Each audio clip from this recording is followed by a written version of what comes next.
So, Chris, as I was saying earlier on, that I've got a very fond memory of watching you singing Britney Spears on stage. Well, I have no memory of it, Really? which is probably the best thing. No, it was good. You did like an acoustic version, or it was in between songs. I think you would just do it in between songs. A cappella, maybe. Yeah, possibly. Yeah. I can't remember.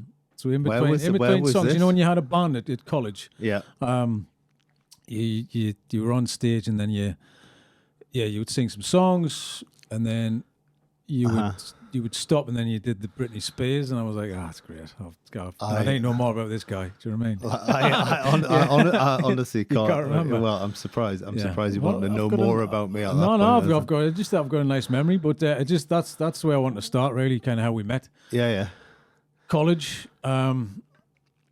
You obviously 2001 or something. back in the day. Yeah, well, I can't remember now. It's probably 15 years ago. Was it 15 years? Something like that. Is it?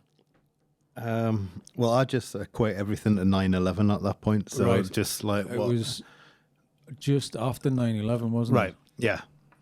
Yeah. It would have been.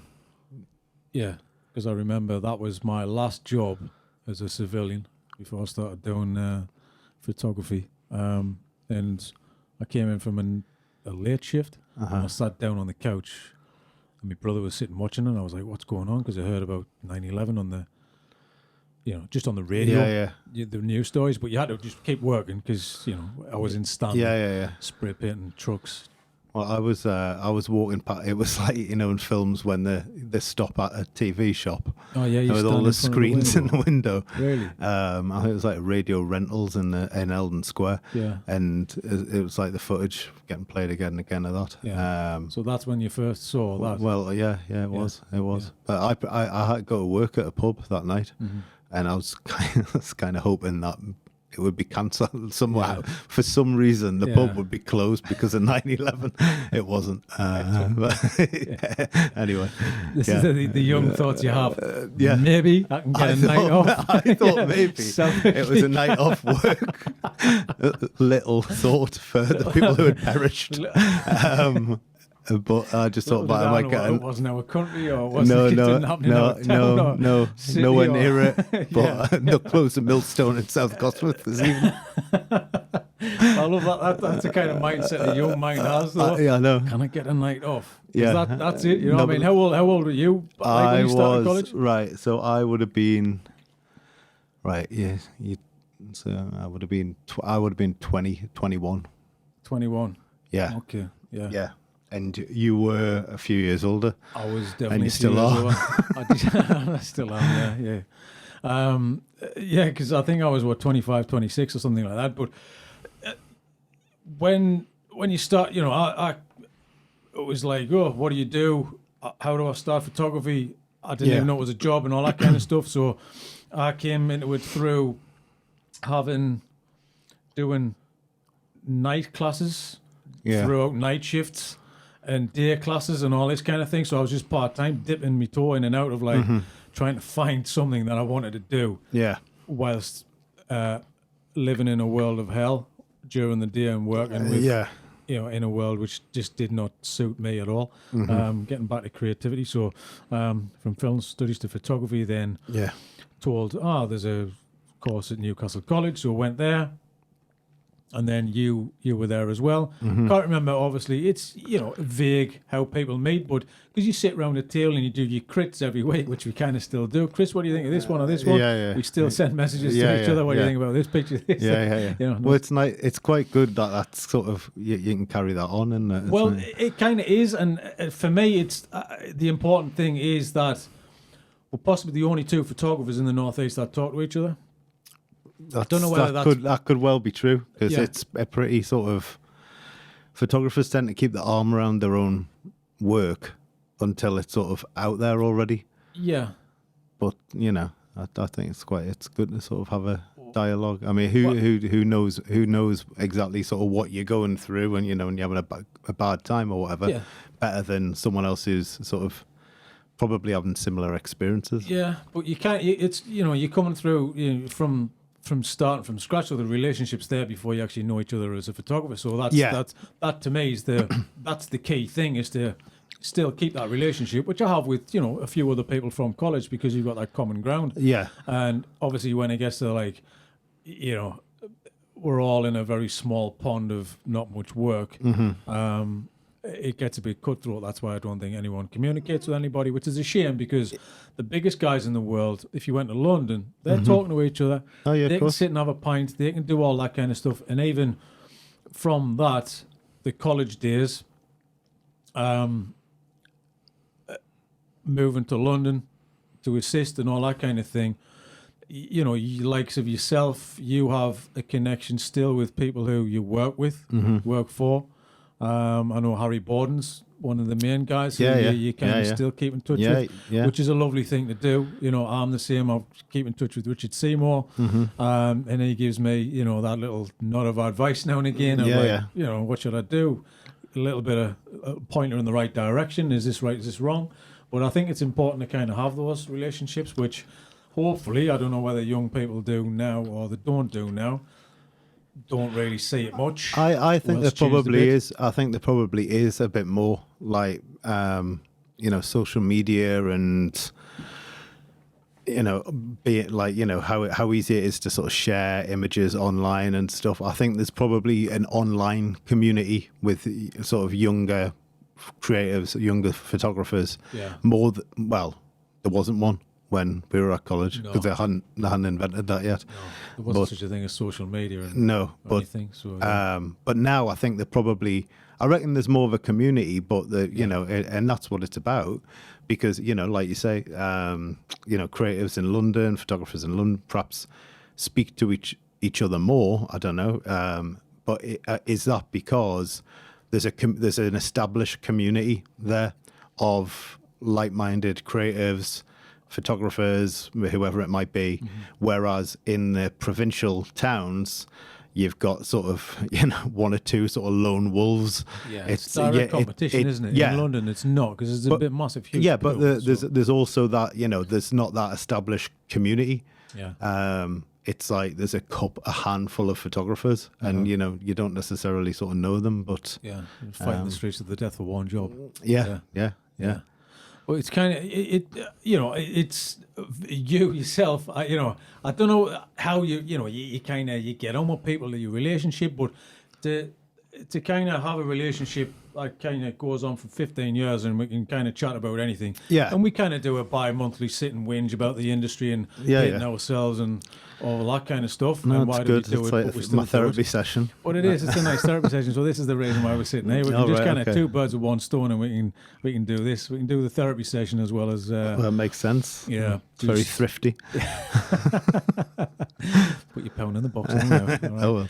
And so, yeah, and you were always your own mind, and that's what I kind of loved about you and respected you, because you didn't take any bullshit, and you kind of said it like it is, and you weren't following the norms, and you weren't doing what everybody else does, even though, you know, it's a difficult path to trod. It doesn't always work out for the best.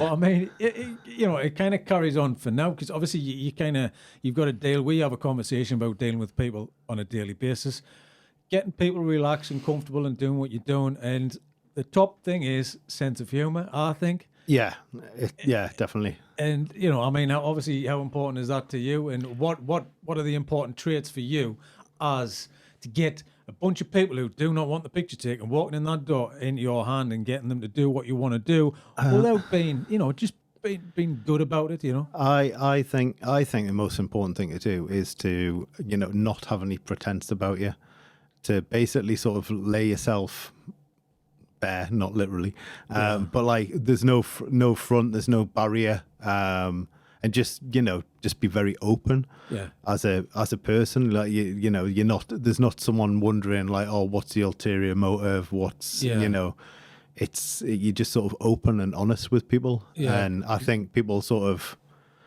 I don't know. I If just you call sort of do yourself it. out on your own stuff, no one else can call you out on it. I kind of find that a little bit as well. I know it's a bit, self-deprecating. Yeah, well, if I might say just say I sort of say what pops into my head really, and there's a minor filter to make sure it's not offensive to the person. Yeah, but well, you can't just, go all out. No. We wouldn't be sitting here if we could. So. But you can, even if it's like really silly stuff, like if I forget like turn my lights on or whatever, or I just sort of say, or like it helps if you just sort of like play the fool a little bit. Yeah. Louis Theroux does it well. Yeah. He sort of like he sort of just comes across like he's not very intelligent and doesn't perhaps. He doesn't, but he kind of looks like it, so it throws you off a little bit. He kind of. But when he's interviewing people or when he's with people, he does a similar thing where he just sort of there's no pretense to it. There's no pretense. He's not like a particularly sort of prickly character, so it doesn't get people's backs up. People sort of let their guard down. People start behaving in the way you're behaving because that's what it's sort of human nature to sort of mirror people because everyone wants to get on and get by. You kind of behave like you want someone to behave with you. And I kind of want people to be themselves, and everyone has this, I've got to be this and I've got to be that because I'm representing a company or whoever it is. But I just want them to kind of just relax a little bit. And last night I saw on your Instagram CGO photo. Oh yeah, this is what is it? This is Chris J.O. on Instagram. Give it a follow. And you photographed Heather Mills. Yeah. So that's a polar opposite to getting somebody who works in accounts, who doesn't want the picture taken, who's got an hour and just really doesn't want to do this thing. Yeah. Well, she sort of like is up for it. Like she's sort of made a career out of publicising herself, I suppose, in some way or another. Does it help that she has done that, or is it a bit of a hindrance because she knows her own thing? She's sort of got her routine, but she was I'd met her before. When I was an assistant, when I was assistant Harry. Okay. And this was like I don't know, it was about 14 years ago or something. Like it was 8. Well, I don't know how long ago it was. Yeah. It was a long time ago. So you didn't just walk in, oh yeah, how was doing? How was things? Well, I said to her, I said like, look, you won't remember, but we've met before. And I reminded her of the shoot, and she was quite polite and sort of feigned like she could remember it, and that's a good thing though. That she kind of wants. Yeah, to but then play she said, sort of so what have you been up to? Yeah. I was like, well, for like 12 years. Yeah, but she was really. I mean, people like that are easy to photograph. I think. I mean, I didn't have long. I only had like sort of 3-4 minutes with her or something. Yeah, because she was about to speak at like a Chamber of Commerce event. Yeah, okay. But because you never get long with people as well. I mean, especially a celebrity who you need to take a portrait with. I mean, you kind of see on Harry's Instagram as well, and your social media, and it kind of just being as an assistant back in the day when we did do that in London. I think the most important thing for me about assisting was just to see how people handle things. Some not so than others are good at it, but it's dealing with that pressure, and it's quite nice to see. And from the story, from there, like, oh, that's a fantastic portrait of so and so. Yeah, I had 10 minutes and we had to use this wall, and it's an iconic image. Yeah. And even Harry talk about the Michael Hutchins over the veranda kind of thing. It's that kind of balcony shot. Yeah. And you think, oh, this must have been. It's just like, no, I kind of caught him on the fly, and it kind of worked out. Well, most of my stuff is definitely on the fly. I don't, if it's someone of note, like a celebrity or something, they tend to be visiting the Northeast, and you've got like 10 minutes with them or whatever. Yeah. So it's if they say like 15, 20 minutes, so I'm quite sort of pleased with that. Yeah. If you're shooting someone for the Chamber of Commerce magazine, you don't get as much time with them as if you're shooting them for Time magazine or for obviously. And you're a more high profile photographer, you're more likely to be working for those kind of magazines. I'm I'm grabbing people at like as they're about to go on and speak at events and stuff. So I would it'd be nice to get more time and get those kind of commissions. But that's it. I mean, because you how to describe you as the chief photographer at Northeast Times magazine. Yeah. And also, you co-own. Well, I'm a shareholder in the magazine. Yeah. Because you guys took it over. So so it went bust. I worked on it, and it went bust in the previous incarnation of it. Went bust in May 2015, I think. And then it was really Pete, who is now managing director of it. He sort of like led,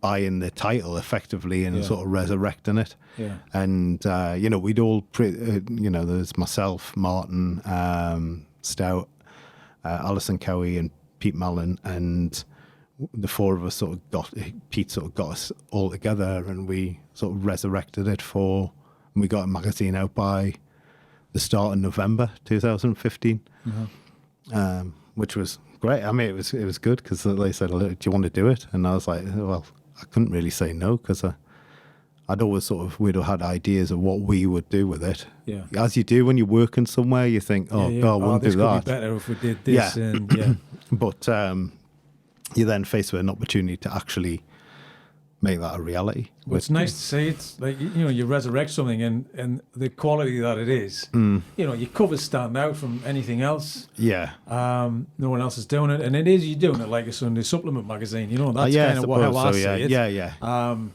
And that obviously comes with a talented person like yourself, given an opportunity to photograph.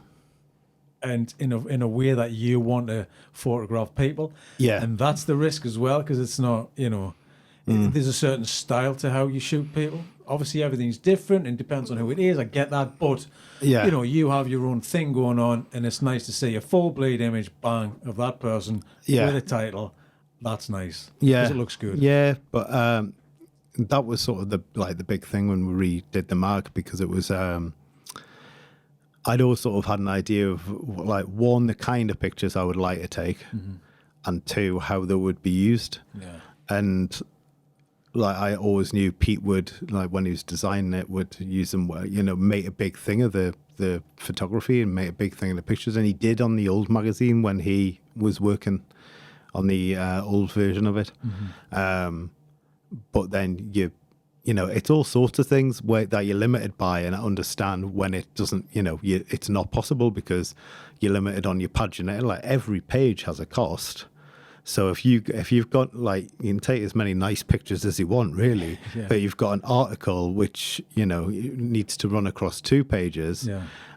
It would be really nice if it ran across 4 pages, and you can give the text a bit more room to breathe. You can use the images a bit bigger, or use more than one, or and what we basically did was prioritize doing things like that in the magazine, rather than cramming it into 2 pages. We try to sort of make it make the most of the design and the photography and but that's to me that's a selling point of the magazine. It's that's what you want to get. But that's visual interest, bang, it has to hit you there. Don't care who you are, you're attracted to things that are visually interesting. Yeah, and I think that's what's been a success with it. It really is, because we've basically gone the opposite direction to most of the printed media that's out there, because we basically have put emphasis on original photography, independent content, and design, and the quality of the feel of the paper, and we've done that in an age where most media are dialing back their printed output and putting more stuff online. But what people really liked about it was that it's something tangible. It's something you can pick up. It feels nice. It smells nice. I always the first thing I do when I get the mags back is smell them.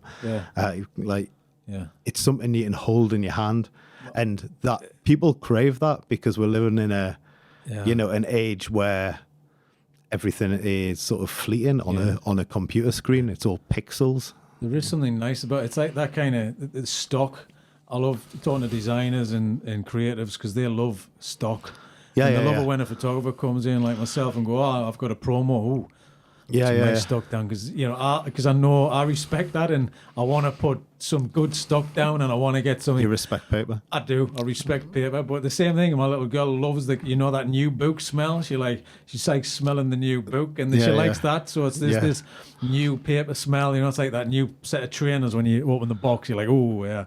Well, there's people enjoy. I mean, there's a thing online which my nephew watches, and he watches people open things. Yeah. And it seems like mad, but it's a symptom of this, desire to sort of discover and to open something new, and to, you feel like you're the first person to touch it, and it's something you can hold in your hands. Yeah, and there's not a lot of so much stuff has been taken digitally. Yeah, it's like music. Why has vinyl got a huge resurgence? Because it's nice to take it out of the sleeve and look at the artwork and look at the liner notes and place it on the needle on it, and it I don't know what the word is for it, but it's like that's the experience of doing it. It's like sort of eating it. It's like you said, go for a nice meal. Yeah. You want to sort of look at it, smell it, enjoy it. You want a bit of sort of ceremony to it. We've kind of discussed this recently about like books and album covers and things, because you'd save up, all your pocket money for a month. You had one choice and one album. Usually that was, you loved the artwork. You made sure that, that was a good band. You were like, please let all 10 songs be good. And that's how you're kind of waiting for that. Same thing with vinyl and it's just the ownership of something. It's quite nice to have and collect things. Yeah, and it is. Even coloured vinyl as well, 10-inch EPs, all that kind of stuff. It's always nice to have that, and it's that feel about it as well. And it's just the respect of kind of the product itself, I think, as well. There's something nice about the ownership of something. It makes consuming content an experience. Yeah. Whereas most content, there's now there's not a lot of experience for it. You press play, that's it. Basically, it's you don't get it and you're done. That's another bugbear of mine because you work so hard on something, and people will flick through and go, "Oh yeah, I've seen it now. What's next?" The same as Netflix, same as Amazon, same as everything that you're watching. It's like, I've just binge watched the full series. Right, when's the next one coming out? And you're like, I know, you've got like no patience for it. It's kind of, they've got to actually make it and spend about another 10, well, the idea of waiting a week for the next episode, we actually now will not watch something when it's out and like let them build up. Yeah, because we're just greedy and we just want to consume it all at once. Yeah. But, I'm sure people will listen to the podcasts one after the other. One after the other. Well, that's as long as they're listening. That's all they get the one with me on, and just couldn't really get in. That's right. Little fan base will be all over this, Chris. It'll be good, So people will be interested anyway, and especially kind of, the little journey of let's roll it back a little bit and go back to college days. I decided, I need to go to London. Back then, I was 7 years into a relationship, kept the relationship, still in the relationship, which is a miracle, and then decided to move to London for 3.5 years. Didn't know the time frame, but it just zips past like that. So it's quite, it's one of those. And then you kind of came down, was it a year after or something like that? I don't know. Yeah. Was there a reason why you kind of left it, or were you just like, I think, when you were at college, you you were a lot more driven and a lot more organized, and you there was something at stake for you. Because you Chris. Yeah, time. well, because you'd walk away from a job where you probably could have stayed and everything would have been fine. And health issues, no. Well, yeah, no doubt. What does photography help with that? Is it? No, but at least I've got some kind of control over that. But you had made a conscious decision to sort of that you wanted to do something else with your work and life. Whereas I'd gone from sort of school to art college, sort of stumbled across photography, really. I was sort of interested in photography beforehand, but I basically gone to college thinking, right, I'm going to be a painter. I'm going to be like this fantastic painter. And like I went and we did like a rotation of painting. I chose fine art and also photography, specializing on the foundation course. And I just realized how good everyone was in the fine art class. Like, I thought I was a good painter. Like, I was just like light years away from everyone else. And I just thought, well, I'm never going to be really good at it. So if I firstly don't succeed, to give up and try something else. I kind of came from the same thing. I mentioned this on another podcast. It was the fact that I was GCSE. I'm like, I'm actually good. This is the only thing I'm good at. I need to do this. Went to A level and went, that guy in that corner is about 10 times better than what I can ever do. So I went, I'm out. I'm done. Yeah. Because I wasn't good enough. Yeah. But, I had sort of drifted into photography and then done like the HND. I sort of decided to do the course that we both did at the sort of like last minute, really. But you had sort of made that conscious. So you were very dedicated at college. And I was like basically the 21-year-old lad who wanted to get his shift cancelled at the Millstone because of 9/11. Because, that was my priority. I didn't sort of. So I sort of like came out of it, and then I went and I worked for a year in a department store in town, and like pushing a bin around, and like I basically like realized I'm not cut out for proper work. So like, it's a lot then like because the girl I was going out with was moving down to London to study. Well, well, I think in a way, but I think I probably would have been a bit more I probably would have pushed myself a bit more if I hadn't had that sort of like comfort to go back to that on an evening, or it's just easy, isn't it? Just for me, the fact that you always seem so like confident and knew what you wanted as well at college. So I'm like, well, if anyone's going to be making it, it's going to be this guy. You know what I mean? Because people going, nah, I'm not doing that. You're just going, right, okay, I'm not going to do the normal thing, but I'm going to, do it my way. We're not going to all be cross-processing. We're not going to be all doing the same shit that everyone else is doing. So you kind of, and that to me is kind of what makes the character, and I just really quickly realised what I liked and what I didn't like. Yeah, it's a lot of time thinking, pushing that bin around. Yeah, well, there's a lot you really assess. Yeah, you assess your life and you're doing mundane tasks you don't want to do. No, yeah, and so I had like a little taste of it, and I thought, well, I don't want this for.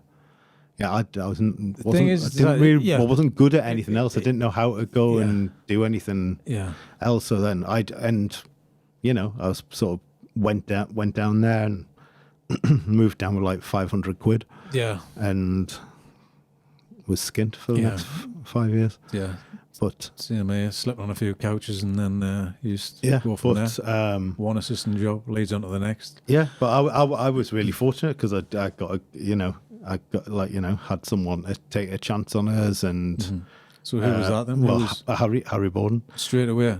Pretty much, like So and then how did you approach Harry? I've kind of had a little thing on. I haven't had a little thing, but somebody mentioned something about young people approaching videographers and photographers, and I had a little comment opposing what they had been sent. And it was, they'd sent an email and someone piped up and said, oh, yeah, I remember someone sent us a shoe in a box. and said, "Oh, at least I've got one foot in the door." And I thought it was really inventive, and I was like, I just rolled me out. You could hear me, the eyes roll on my head. And all the photographers I'd ever worked for, because that was like, there was nowhere I would be even giving you a second chance.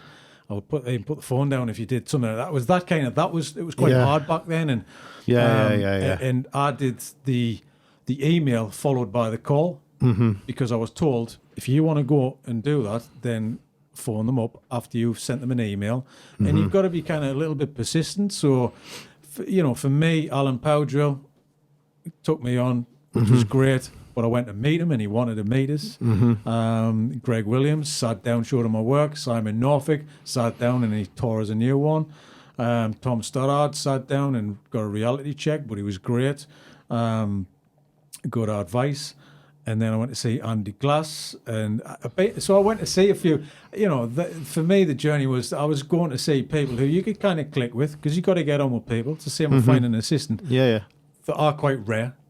It's like, hard to find somebody good, reliable, kind of who you get on with as well. You don't need somebody who's going to, light the world on fire and be, spinning plates with his fingers as he's putting a stand up. But you want somebody who you can get on with, who you can rely on, who can turn up and be consistent. But how do you, back to the approaching other people question, because it might help other people out.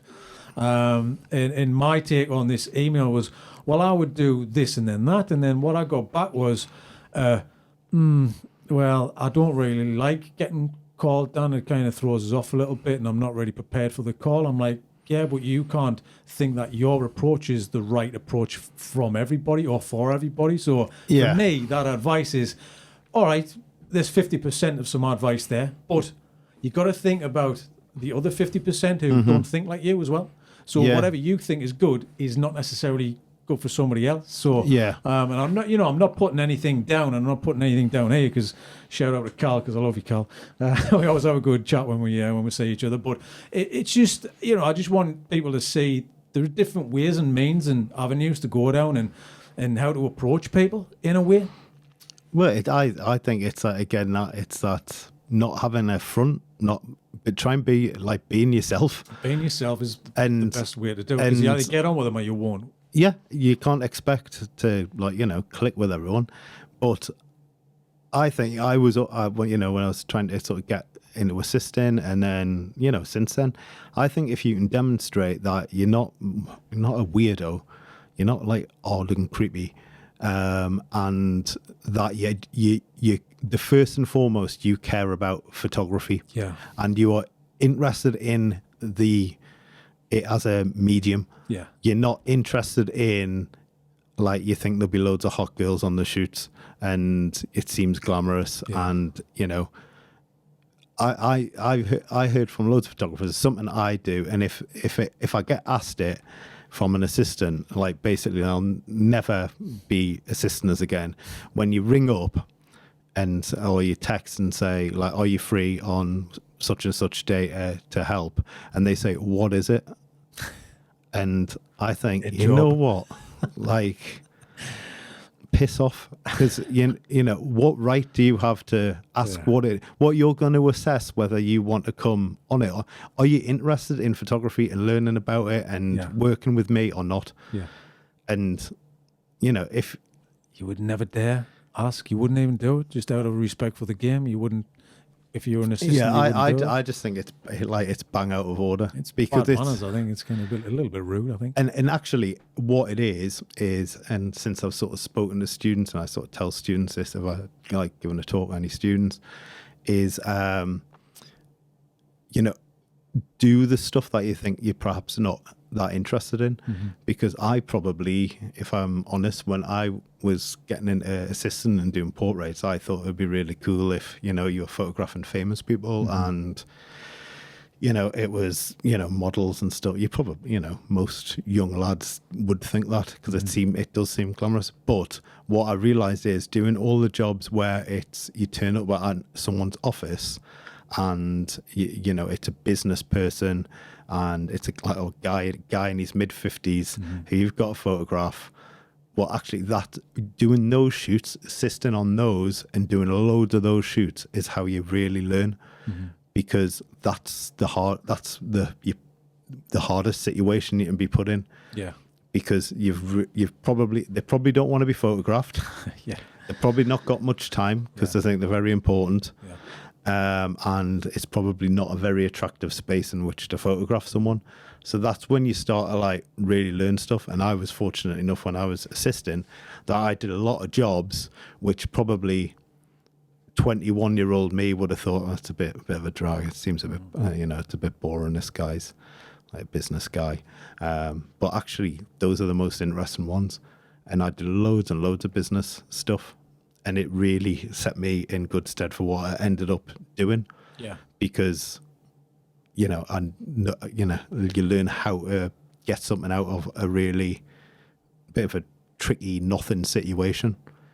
And I see people, ask if, we get contacted by people wanting to shoot for the magazine and stuff. And I look at the pictures and I think, oh, yeah, they're lovely. They're really, some really nice pictures. They seem really into their photography. But it's like, their website is full of pictures of models or their friends shot in a location which they've handpicked and, some nice portraits and stuff. But it's not, they've not been up against it trying to do it. They've had the luxury of choosing all of the factors within it. It's a different story when you've got half an hour with a guy, he turns up early, you haven't set your lights up yet, you've got to get a portrait and it's got to be looking to the standard that you want to get. Yeah. And you've got to get this guy on board and he's not playing ball. All right, go. It's like, most of my shoots are like, basically that is, I would say 90% of the shoots that I do are that. Yeah. And, most of the time I go to the reception or whatever and they then announce that I've arrived to whoever and they come and see me and go, what do you want? Yeah. What, what do you need? Yeah. And I'm still like putting my bags down at this point. And you're setting up your gear and stuff as you're having a conversation with the person you're going to photograph, whilst you're sort of with one eye looking around the room thinking, where the hell am I going to do it? Yeah, that's the ultimate spin and plates, isn't it? It's because you walk straight in, you've got the bags, you haven't put them down yet. Where do you want to do it?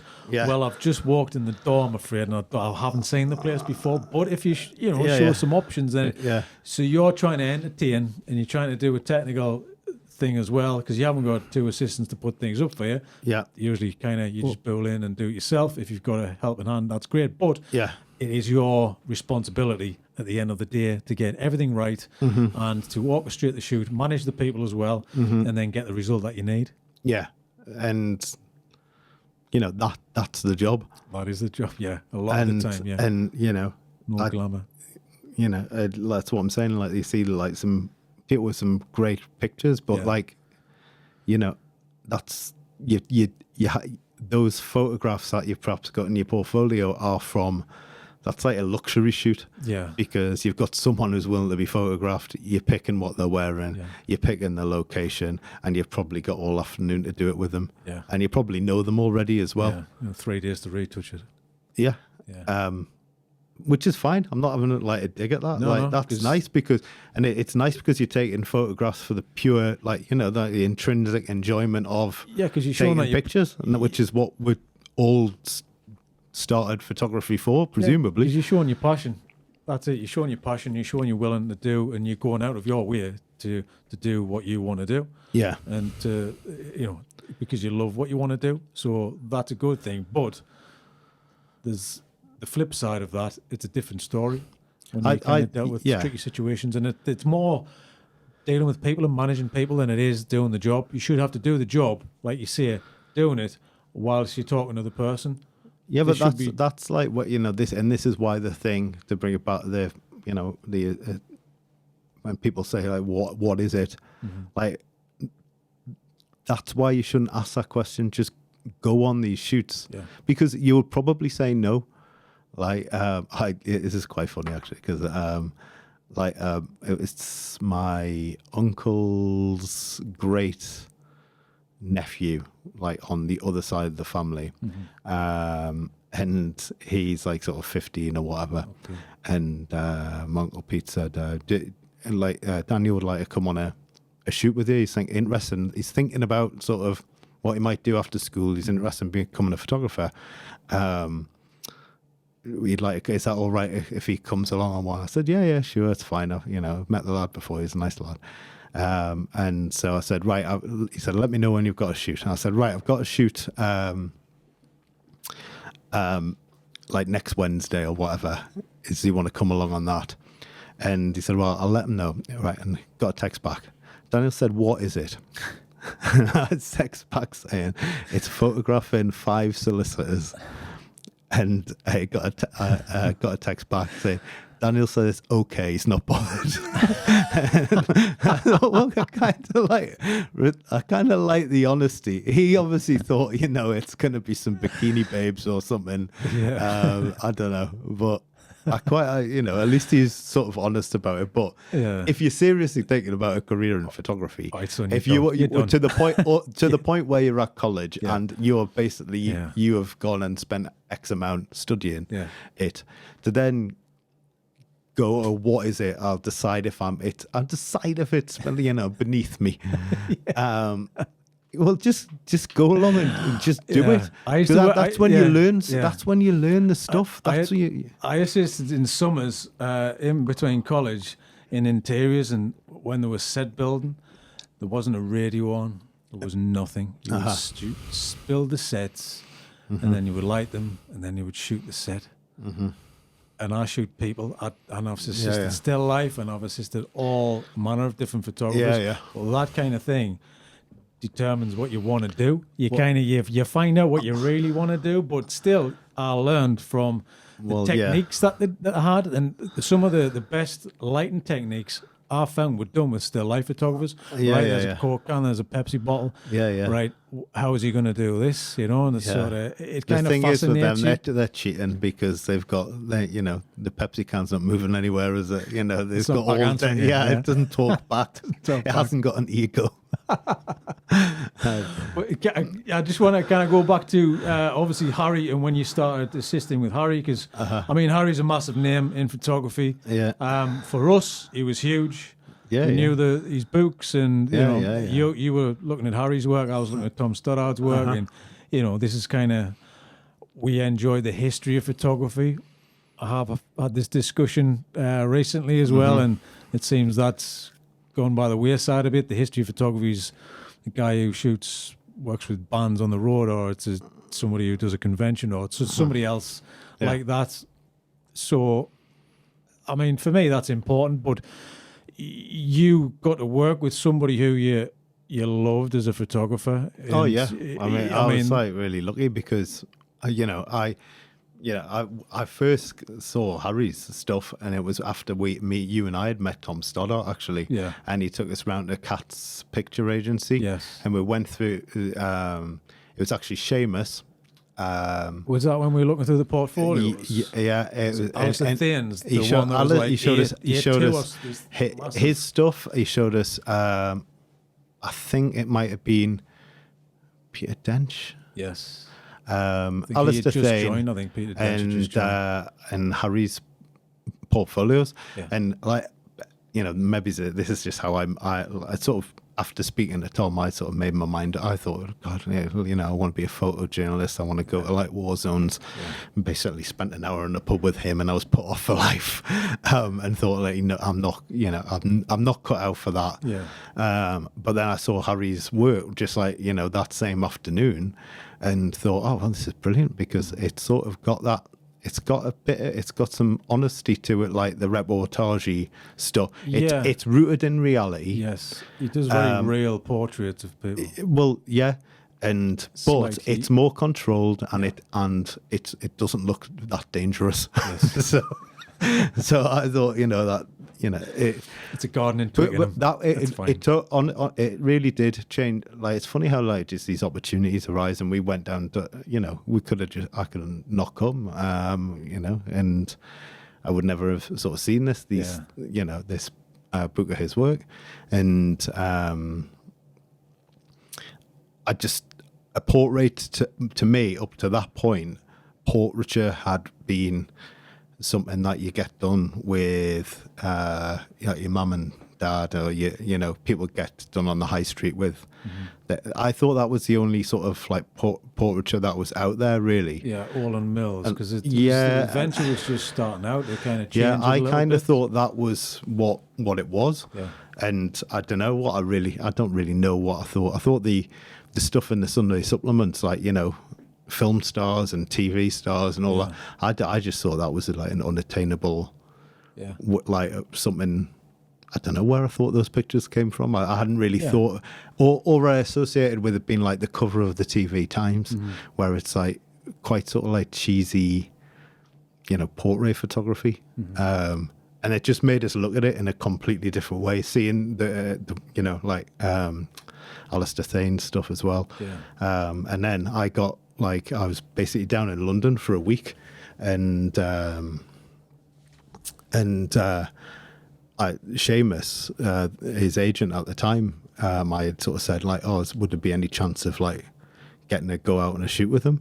And basically, like, I sort of hung around all week and got a phone call eventually saying, do you, like, if you come to this place, I think he gave us Harry's address. I think I went to his house, and I went on a shoot. He had me along on a shoot just like that. Text him back saying, who is it? Yeah, what is it? But like, I went on a shoot with them, and I just sort of like saw the way it worked and stuff. And then that was whilst we were at college. And when I went back, when I moved down to London, like well over a year and a half later, I think I went to an exhibition, and his picture was in. I sort of like blagged my way into that, and I certainly didn't have an invite. And saw him. I said, like, do you remember me? And he just happened to be like need someone at the time, and it was just fortunate because he's very he wants to be a mentor, and he wants to see you go on and do well and get your own shoots and get your own jobs. Same as Tom, exactly the same, yeah. And I quickly realised there was like two different types of photographers to assist. There was one who actually wanted you to teach you stuff and wanted you to learn, and for you to achieve your dream of becoming a photographer and making a living out of that. And people who just wanted you to carry bags, like, keep quiet, and they really weren't interested in you as a person, your own work, or like developing you in any way. Yeah, because I mean, I work with a few people like that as well, and the ones that I you know, it gives good stories to, you know, your assistant, a lunatic who used to like give him coffee by the gallon every 2 minutes. Yeah. People who would shout at you, people who would manipulate you, people who would kind of bully you a little bit, people who would, you know, we've all been through the plethora of I assisted Miles Aldridge he was doing a shoot in a playground in God, where was it? I don't know, Primrose Hill or something. God knows.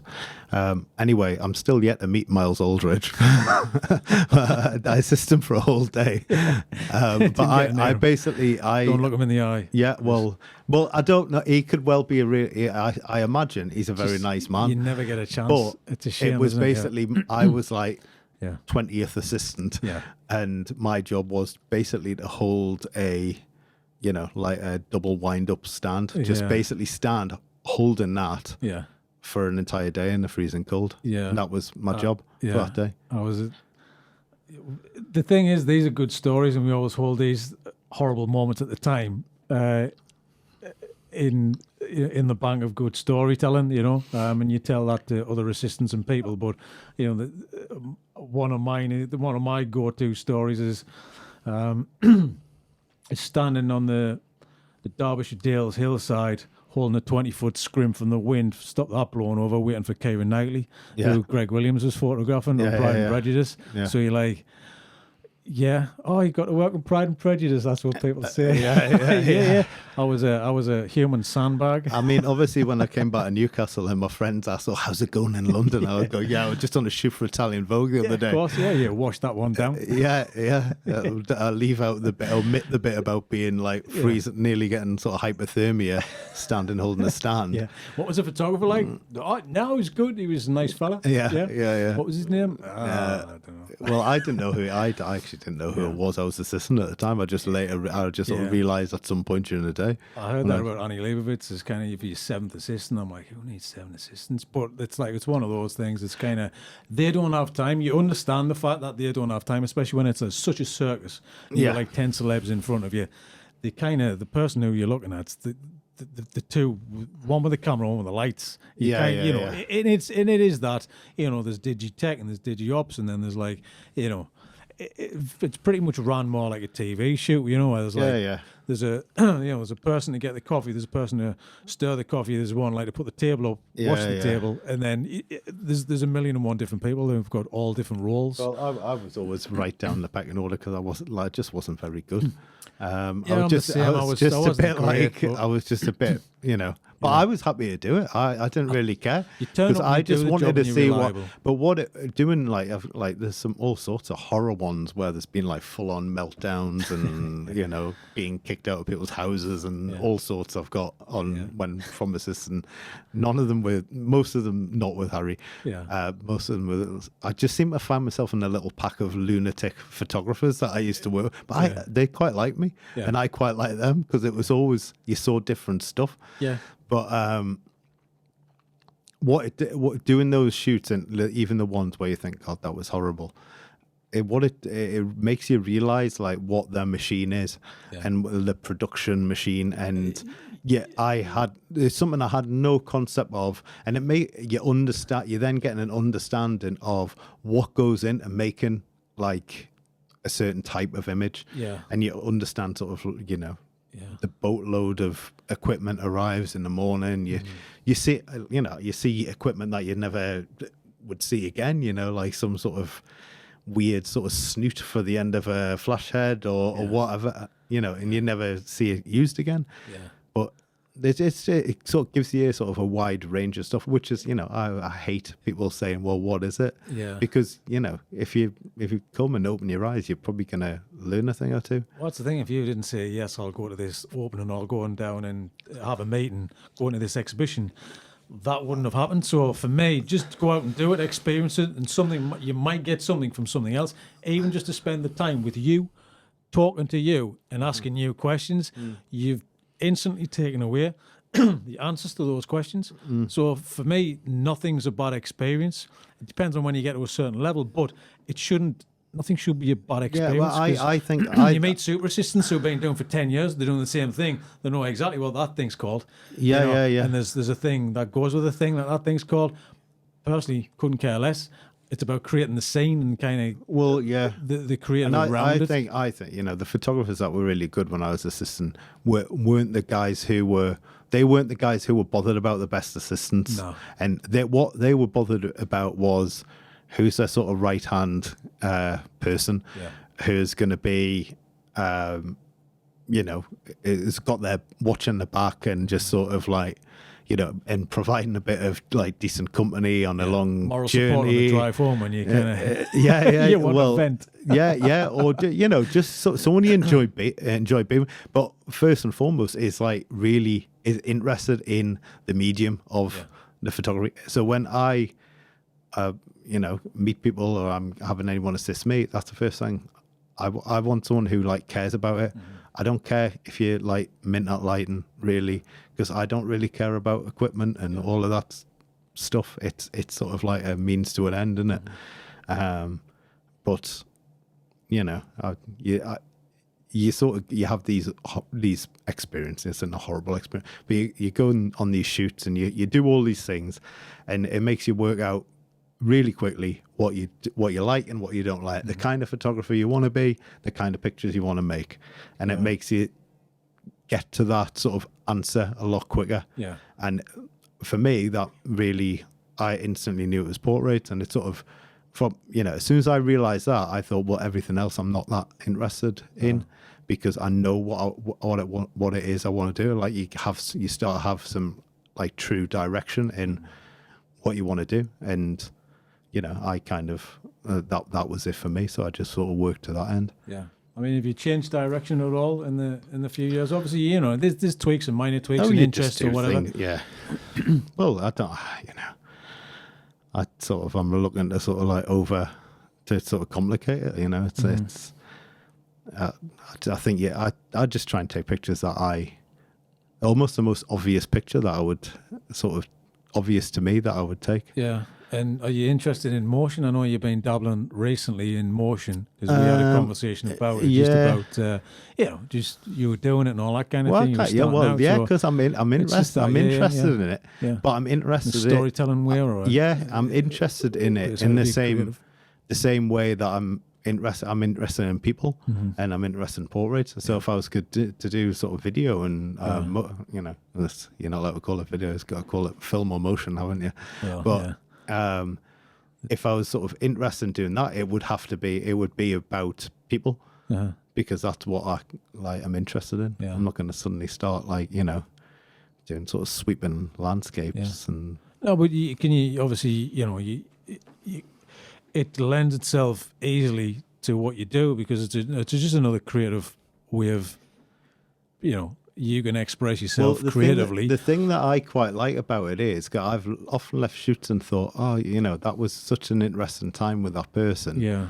Wouldn't it have been nicer, if that chat that we had, and when they were telling me about what they did, it'd be quite nice if that was like recorded in some way other than in the portrait that I've made. Yeah, but I think a good portrait should you should get an element of that across in it anyway.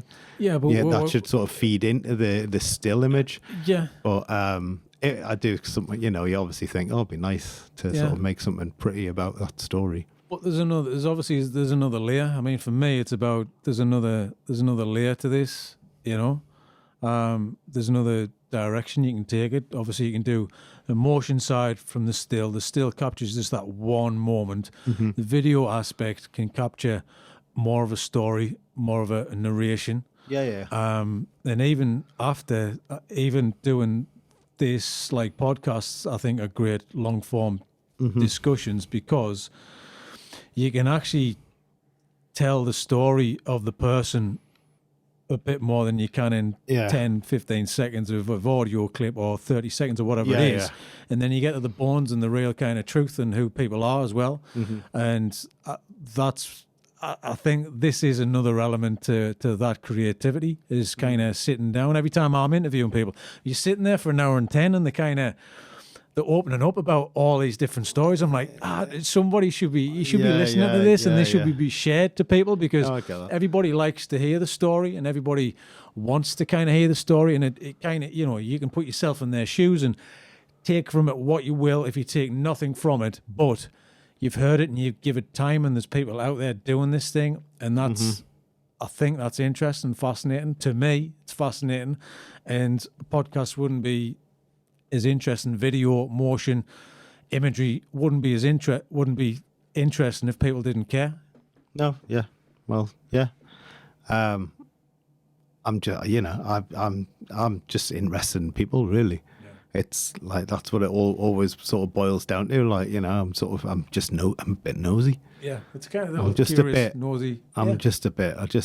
If I get into something, I want to find out everything about it, kind of thing. Like, you get lost down the Wikipedia wormhole, and you sort of find out everything you can about someone. If you've sort of seen an actor or whatever, you sort of get interested in their work and their back catalogue, and it's the same with musicians and stuff. And it's I just sort of have that about meeting people, like new people. Like, I find it like exciting to go and meet someone new, because, like you say, everyone's got like an interesting story in the man. I'm going to jump onto social media. I know it's all right. Said with keenness. But yeah, I mean, followed your arms as well, Chris. Yeah, it's a negative body language towards it. Fucking social. Yeah. I mean, it's a necessary evil, I think. I enjoy it. It's like, for me, it's the camera in the pocket, which we used to have, and then now and again you'll throw some finished stuff off just to kind of promote your own work. Yeah. But it's that kind of, when at college you used to carry a little kind of pocket camera around, take a few snaps. And I like the behind the scenes work as well. So the behind the scenes is quite important to me. And I think people are interested in that. No, they are. And I know recently you put out, you did a video of Tilly. Oh, yeah. Which is a really nice video, a nice fashion video of Tilly. It got quite a lot of views and it got quite a lot of interest. But as well, there was a few questions about that. I mean, obviously, if you want to elaborate a little bit on that, was that something that, the one thing that stood out for me was you've done something creative. This is all great. This is lovely. You've put something out. Yeah, this is Tilly Meta. She's great. She's a double amputee. She's got two bionic arms. So she's got these these they're a company called Open Bionics. Open Bionics, yeah. Make these arms, and it's really amazing. But she had meningitis when she was sort of 15-month old and lost both her arms. And she's only 13 now, but she's an amazing young woman, very inspirational. So when I just did it was really quite a crude film, really, because I just sort of... It was a nice tag on to the shoot. Yeah, it was lovely. It had the same style, and it was motion portrait, and you could see the movement in the arms and the hands. So I get that, but for me, I'm scrolling down and I'm like, is she 14? How old is she? And instantly we get a jump on. It could just be a question. You don't have to go down the guy's throat about it, and you don't have to attack it. But this is social media, and this is how I find people. Things are turned into. It's attacking. It's a good and a bad thing, isn't it, with social media, because you've got it's a platform in which to express what you think and have it's a freedom of speech, but I do think there are people who are just basically looking to take offence at something. Yeah. And if the thing that you're talking about was someone basically criticised that she was done up with makeup on, which every single person with makeup. Yeah, but that was done basically. She was wanted to do that because she's a 13-year-old girl, and she one of the things that she's really interested about is her makeup, and she does videos on YouTube, I think, about makeup tutorials and stuff. There's loads of that stuff out there. So we got a makeup artist along. I'd organised that because I just thought she might it might be quite a nice experience for her. I was trying to I thought she'd enjoy it, and she did. Yeah. And that's the thing, from a good intention to. Yeah, well, I know, but it's not everybody. I know it's going to be 2% of the population. I think it was done quite well, and I don't think it made her look to be like.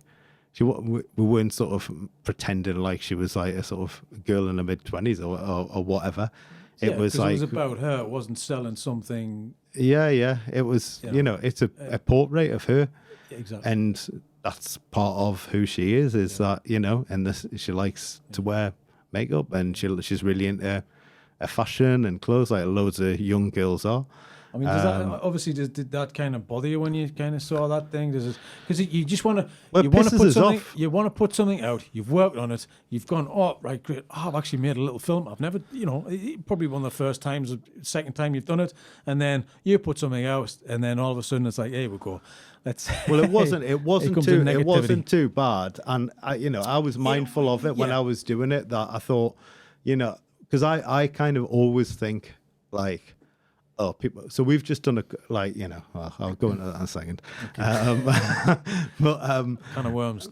Yeah, but people are looking for something to criticize, really, and I don't let it bother. It doesn't bother me, really. Yeah. Let them have their little rant. I mean, if I know it was done with the best of intentions, then it's not a problem, because I know that I've not tried to sort of.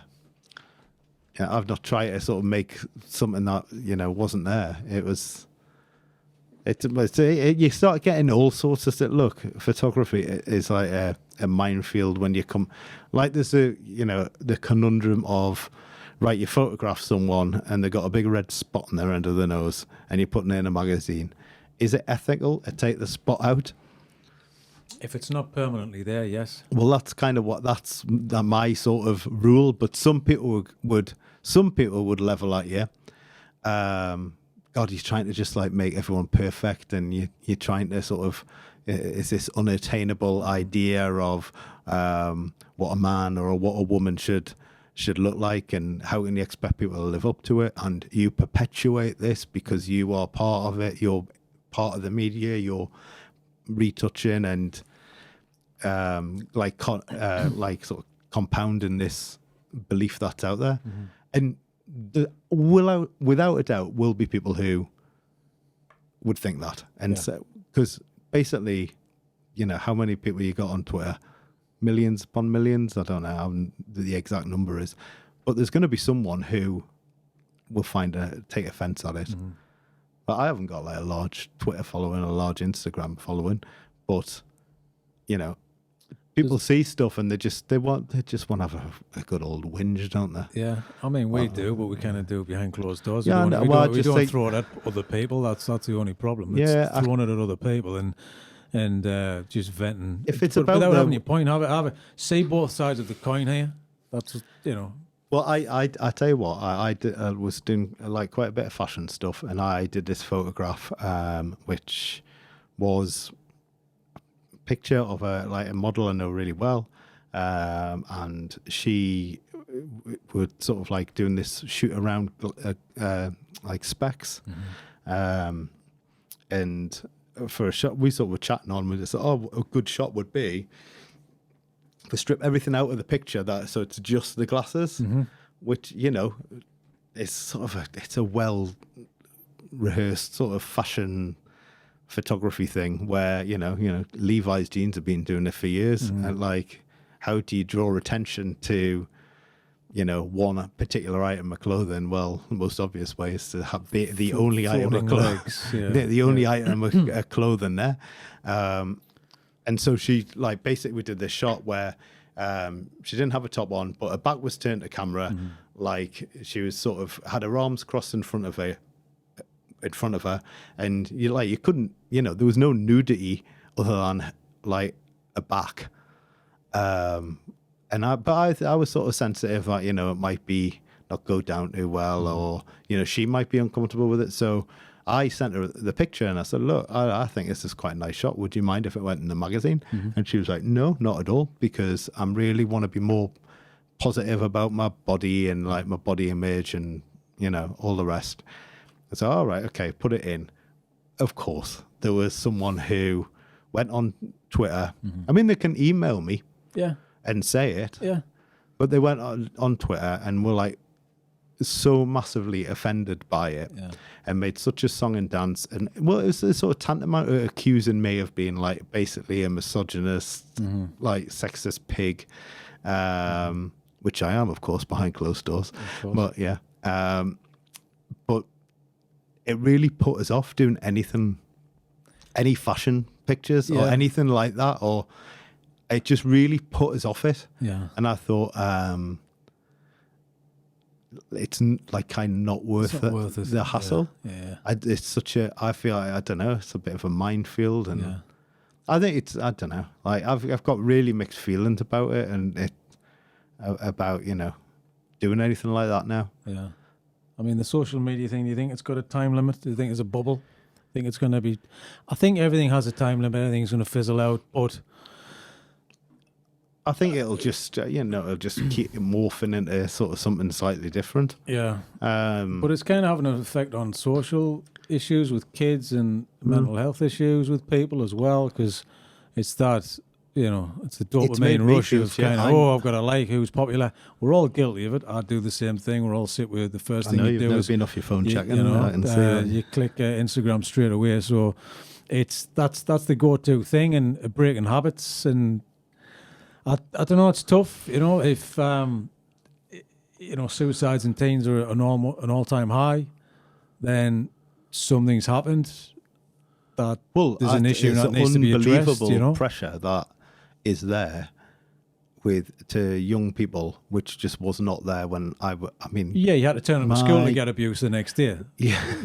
But now it's 24/7. But yeah, I mean, and it's also like, I can't imagine it if, you know, if you think of some of the stupid stuff like I did, you know, like I mean, nothing like too bad. Yeah, but like party things. Yeah, but like you know when you got pissed up at a party or what. Well, now, stage, yeah, I was singing Britney Spears. But now it's like basically, you know, it's recorded and it's on the internet and it's stored somewhere in the cloud, and you kind of think like, yeah. People are using it as well as to go to the extreme with themselves to be famous. So people are pushing themselves so far to go, oh well, if I can just do this, and then that's going to make got me nothing else going on for them. Like, you know, fine if you feel validated by. I'm not going to knock people who are doing it, because you know, if ultimately if you are doing it and you get enjoyment out of it, then fine. But if you are doing it because it's the only way in which you can sort of validate your existence, and then it's pretty sad. Yeah. But I like. Do you limit yourself on it? Well, no. Well, a little. So I like last year, I was. I just like started to feel really like shit about stuff and really crap about my work, and it's not every week you kind of do that. That's a photographer's brain, isn't it? I do it all the time, but it was a particular sort of like. Was that because of seeing lots of stuff on? Well, it was, you know, I'm sort of like following lots of like photographers, artists, and stuff, and you know. You see people and you think, God, I wish I was still, you know, where did it go? Why am I not getting jobs like that? Like, I don't know, like, I'm, you know, could never be as good as that. I want to throw all the pictures in the bin and start doing pictures like that. Yeah. But then you know that next week you'll want to do a different thing. And I'm sure that's a natural feeling to have if any sort of person doing anything creative. But it just went beyond sort of like admiring other people's work, and where I sort of like felt sort of jealous about it, and felt that what I was doing was really not of value. Yeah. So did you hate, like, you know, when you hate something but you like it anyway? No, I just don't like it. Just don't bother. No. But I just thought that I actually sort of like thought, well, this is actually making me feel like shit. Yeah. I like being on social media and seeing all this. And I also that raised the question in my mind as to why am I using it? Yeah. Like, why am I, you know, you tell yourself, oh, you know, I need to be on it for business and stuff. You know, it's like, well, do you? So like, percentage, it's just kind of keeping your toe in the water kind of thing. You know? Do you really need to be on it if you're not using it in the right way? And I thought, well, what do I need to be on? And do I need to? Because I was like on everything. So I sat down like the following morning and I just like went through all of the things and just came off everything and just sort of logged out of it all. And I stayed logged out of it for about 2 weeks. And I felt loads better for doing it. Yeah. And there is a formula. It kind of worked. Yeah. Yeah. I also thought, well, you know what? I think Twitter's good for sort of what I take from it is sort of news, and you know, I'm sort of got a lot of people from like Northeast business community on discussions there, and I quite enjoy reading it, and I do enjoy seeing people's opinions on it. And it's also, it can be very funny at times. So I thought, well, I like using it for that, and that what I contribute to it is, you know, I sort of keep people updated with what I've been shooting, or you know, or I can tag in someone that I've been photographing and say thank you for the shoot, and just generally try and be nice on it. So I thought, well, that's valid, so I'll go on that. And then Instagram, you know, it's good to sort of look at. It's a really great way of following artists, other photographers, and I really enjoy that, and I sort of a bit of a sort of a visual treat going through it and seeing all the stuff. And Yeah. if provided you can keep a lid on, sort of feeling envious of people's work, or like feeling like that, and also obviously it's a pretty important tool to share for a photographer to sort of share their images. Yeah. So like went back on that, but like Facebook and the rest are just knocked on the head. I mean, for me, I stopped looking at photographers' work many years ago, about 4 or 5 years ago, just because of that. Very much the same thing, because you're just looking at stuff that you're not doing, and it's not good for your own focus. So even not looking at stuff because you might be influenced by things, even if you try not to, you're going to stop yourself doing something, an idea that you've got, because you might have seen something. Oh, they've done the same subject. Everything's been done.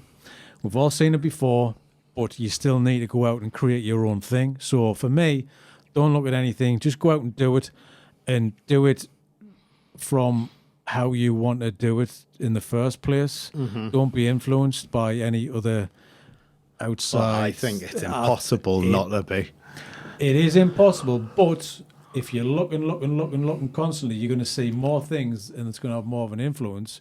But if you see less things, then you can't be too influenced by certain styles. I think of certain styles and certain looks and all that kind of stuff. Plus, you might go, actually, I saw this light and technique the other day, and and it's pushing you towards that because you like that. Whereas the intention wasn't to do that light and technique. The intention was to do the original thing you set out to do, and I think that can have an effect on your work as well. But not looking at, maybe he's looking at somebody who's out of reach or somebody who does something completely different to yourself. Oh yeah, artists, well, creative things. Well, and people. Lots of pictures that I do. I like see. Like paintings. Like in terms of lighting and stuff. I like lighting and. Like Renaissance paintings and things like that, and a lot of modern art in terms of the way how graphic it can be. A lot of illustrations. I quite like illustrations, and how does something. How can something be really graphic and communicate well? I'm interested in the way sort of different art forms communicate and how get their message across. But looking at photographers' work, I steal loads of stuff. I reckon, if I'm honest, but people probably don't like to admit it. But it's like because you got 20 minutes and you haven't got time to think, and you go, well, no, I don't ever look through your Rolodex of kind of imagery business cards. Well, I think it's impossible not to, because I think especially in a world where we're so inundated with imagery. Yeah, we've all seen a kid looking out of a steamy window and that kind of thing. But I think I take little bits of different things and they will maybe appear in a photo in the future. And I don't ever go, right, I'm going to set out to copy that and make that as close to that. I want to process it in the same way. I'm going to light it in the same way. But I might look at something and think, oh, it's quite a nice, that's sort of it's a different way of doing it. That's a nice idea for a picture. But then I might light it with something I've sort of seen. It might be similar to something I've seen elsewhere, and then you throw in a dash of the way you do things yourself, which is your sort of, the style in which you take pictures or whatever, and it all sort of mixes together. I mean, that all art's like that. Yeah, that's what art is. It's from the it's always been the same way. Yeah, there's very few true visionaries who have done something completely different. Yeah. Even if you just look at photography and, photographers that are very, very well known, they basically reference something that came a couple of years before, or you can see who they're influenced by. Yeah, because you get briefs as well, with imagery. Well, these are the sample images. We want to kind of have it looking like that because I like getting one where they've used my pictures in it. That's a good one as well.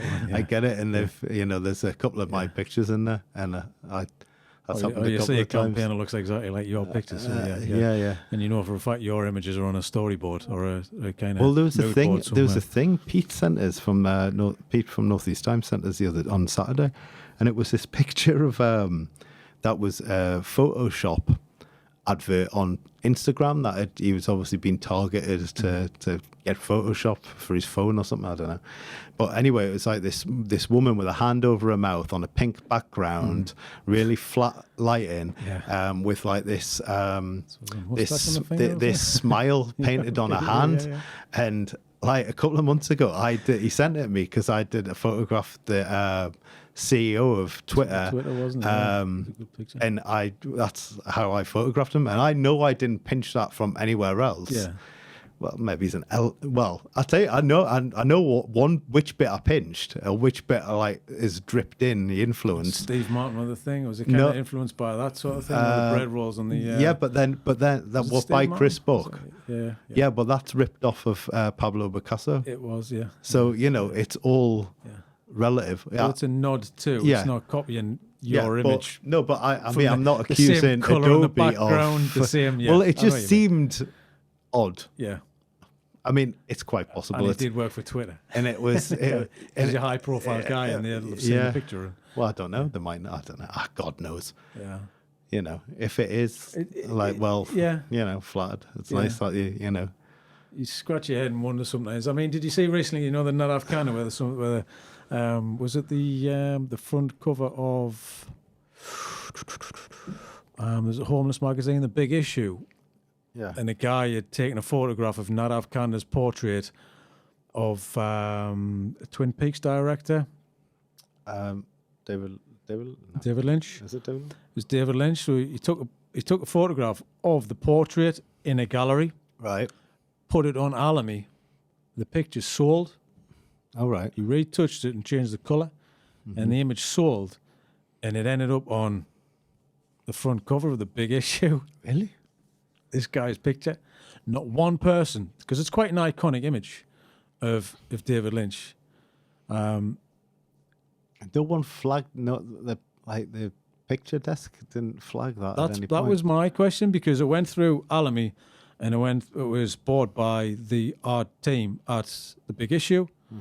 But all I'm thinking of is it because of a certain age of the people who were working there that they just might not have seen this image, but he was able to sell that under his own name, and Nadav Khanna went directly to him and said, "Look, we need to have a discussion." It was all over Instagram. I'm surprised you haven't seen it, because I found it through a newspaper, like a news article. I wonder what that discussion went like. I'd love to hear it, because you cannot really wrestle around with Nadav Khanna, because he's got a bigger team. I had a good one where this is just like blatant rip-off. I had a little discussion with the lad, but I did this fashion shoot for like a local sort of men's clothing shop.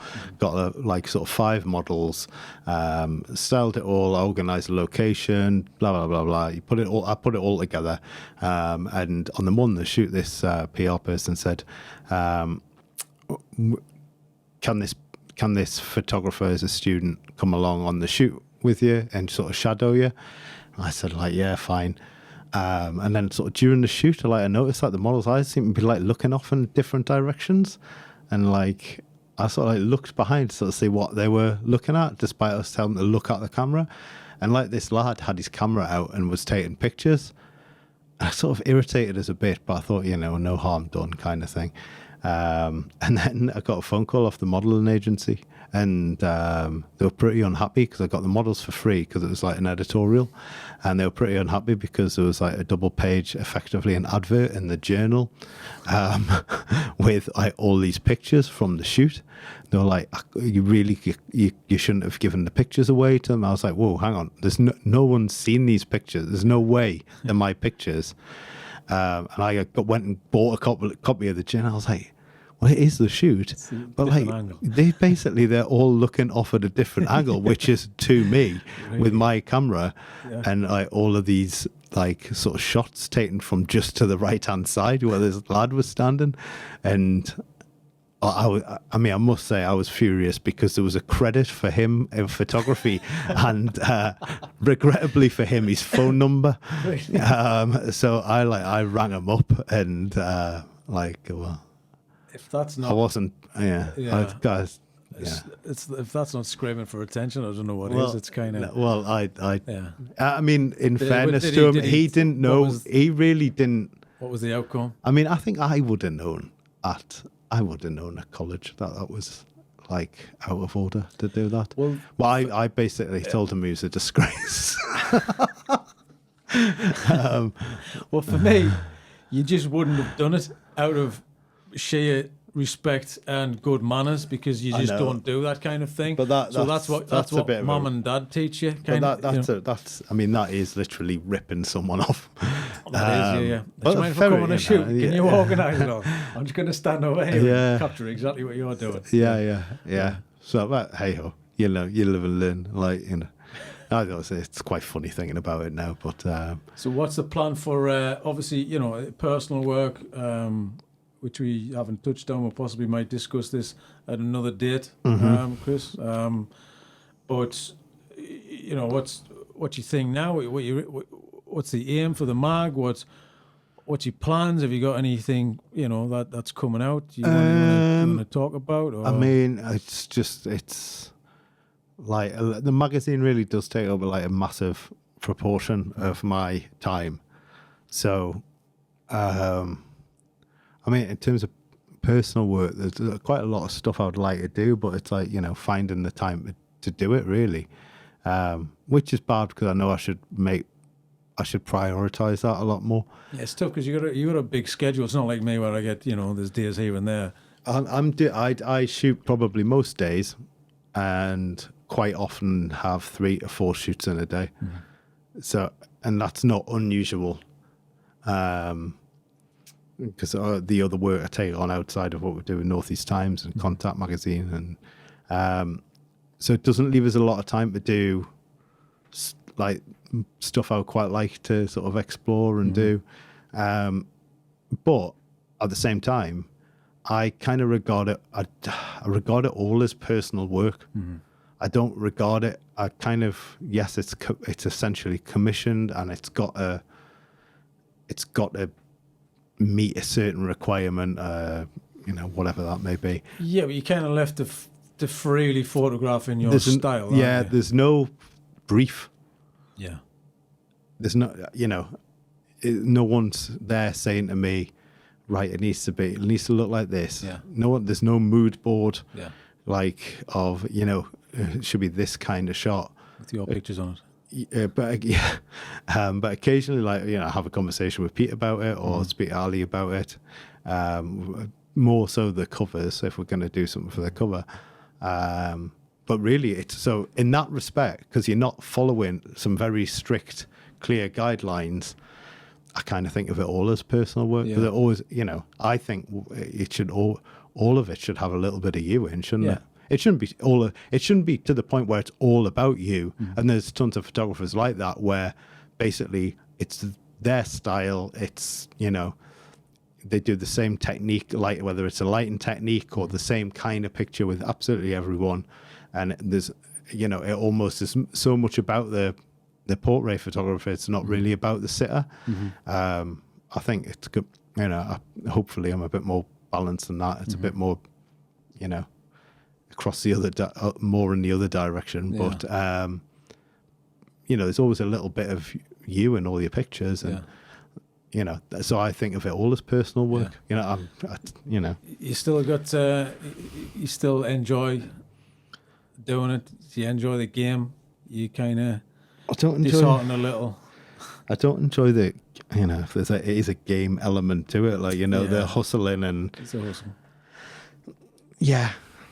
Yeah, I love it, because really, like, what else am I going to do? Like, I absolutely, I have days where, like I was touching on before, like, where you have an absolute meltdown, crisis of confidence. And I just, if I have a bad shoot, especially if it's one I would think it might be important, or like this, it's someone I really want to get a good picture. It's not one that I can just go, right, well, it is what it is. I'll let that one go.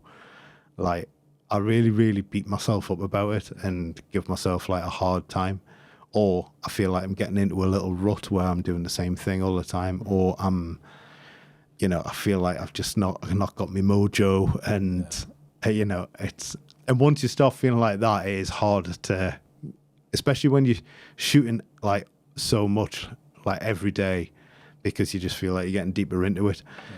But so it's hard, like you're waiting on, like you basically you shoot your way out the other side kind of thing. You have a shoot and it goes well and bang, that's it. You're feeling good about it again. Yeah. So, you know, you go through all the stuff of like beating yourself up about it all, but you know, at the end of the day, it's, you know, it's not a bad way to make your money. Yeah. In it for the long game. Yeah. I mean, yeah. Well, yeah, because you know, it goes back to the same thing. I care about photography. Yeah. I love photography. I love, you know, art and design and everything that I've also, you know, really like publishing is what I've discovered. And, you know, but I can, you know, I've always been interested in it, I suppose. I just sort of didn't really know what it was called. Yeah. Because I like the combination of bringing different disciplines together. You know, like I don't know if you're the same, but like I often take pictures where I think, oh, they're quite nice pictures, right? But they haven't really got any context, or, you know, they're not, you know, the single image, Chris. Yeah, the category single images. Yeah, that's but then usually and you know, I have pictures like that, and I then see them like combined with like design. Mm-hmm.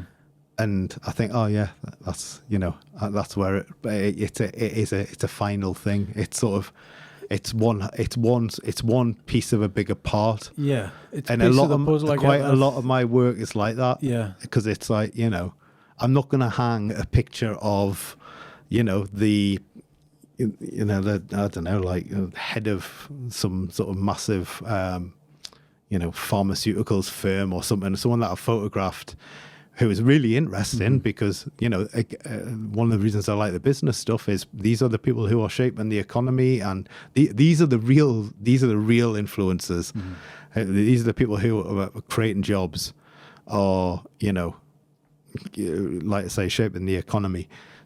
So that's why I enjoy photographing them, because you know, they are having a massive impact in the way we live our lives.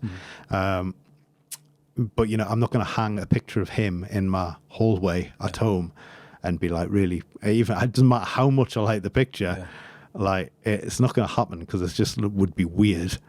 Like, who's that? Like, well, it's, you know, it's a CEO of a pharmaceutical company. All right, you're a big fan of that pharmaceutical company, are you? But you're wearing so the t-shirt. I haven't got any of, I've got none of my pictures in the house, none at all. Yeah. But you see it then in context, in an article, alongside the design, and then it makes sense. Yeah. And it's a piece of the puzzle. Yeah. That's right, because you see a billboard image, it wouldn't make any sense unless it had all that text on it, and the copy and all that kind of thing. Yeah. You know, and the logo, and then you go, oh, okay, that's what they're selling, the feeling, the emotion, or whatever it is.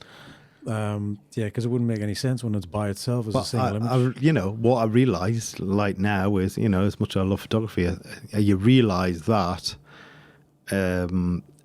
it's actually, I've always sort of liked graphic design, and that's, you know, what, when I went to college, it's like, you know, I was interested in painting, graphic designs, you know, I'm part of that, but I do a particular job within that makes that product.